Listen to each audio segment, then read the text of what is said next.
At a time we are dealing with numerous challenges in our nation, from the killings of young persons to the economic turmoil that we are facing, to numerous and various problems that the nation Kenya faces, I am here to give you unfiltered insight into these issues, one by one, as we delve into the details of these occurrences. My name is Chris Kushu, and this is my unfiltered insights. Are they criminal enterprises? Or are they Christian faith-based hospitals or organizations? It begs the question, as the evils exposed in the NTV documentary of that particular hospital based in Nakuru, ran by the Catholic Church and by Catholic nuns, baffles the whole nation. That a nun and a professor of the Christian faith who has taken vows of chastity and poverty and other very serious vows is the one propagating evils in these faith-based institutions is beyond comprehension.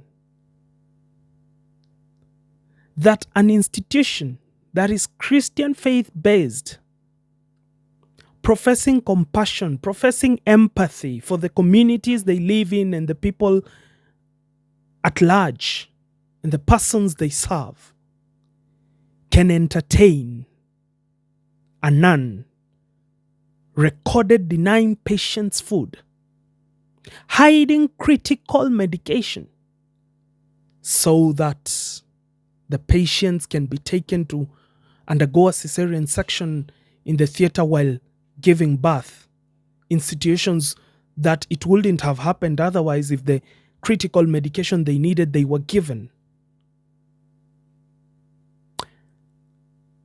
A professor of Christian faith, a person who believes and professes in that faith, in a Christian faith-based organization,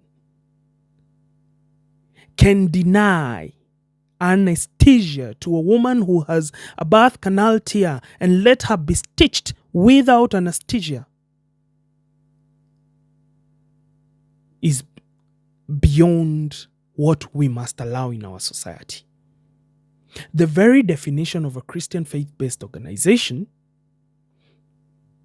is that they operate within the tenets and teachings of Jesus Christ, which are encompassed within compassion, empathy, love, and assistance for the vulnerable in the society.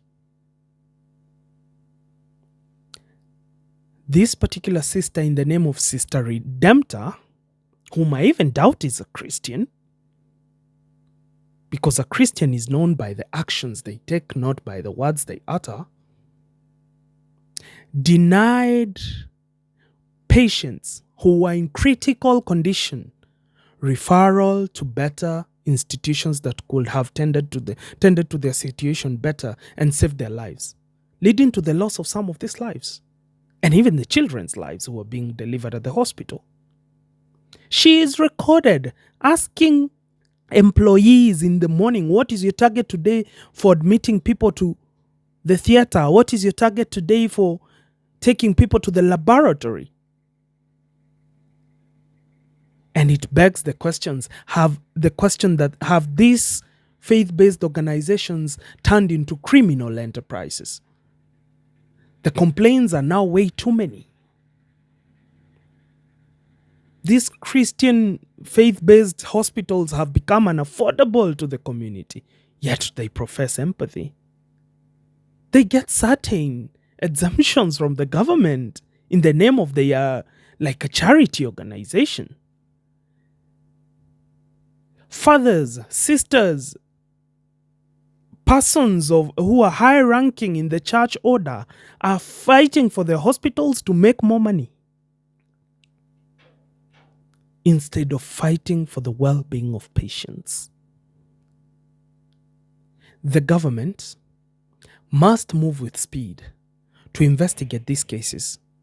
This is not the first time we are hearing of cases of severe negligence in Christian faith-based hospitals. The regulatory bodies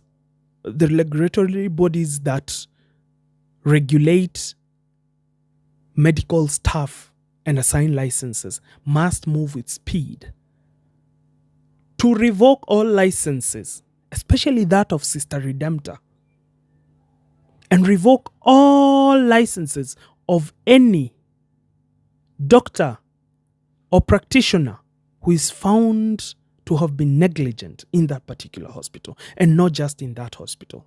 They should take up cases of medical negligence complaints against these hospitals. Evil must not be allowed to be perpetrated under the cover of religion. Cruelty must not be allowed to be perpetrated while hiding behind the veil of religion. Sister Redemptor must be taken to a competent court of law. The necessary evidence must be presented, and she must be put behind bars. Because surely it is abhorrent, it is unacceptable, painful, and even unimaginable to allow a woman be stitched without anesthesia, to refuse critical medical care to a patient who needs it and they end up dying. These acts must never be allowed. Not in our beloved country, Kenya.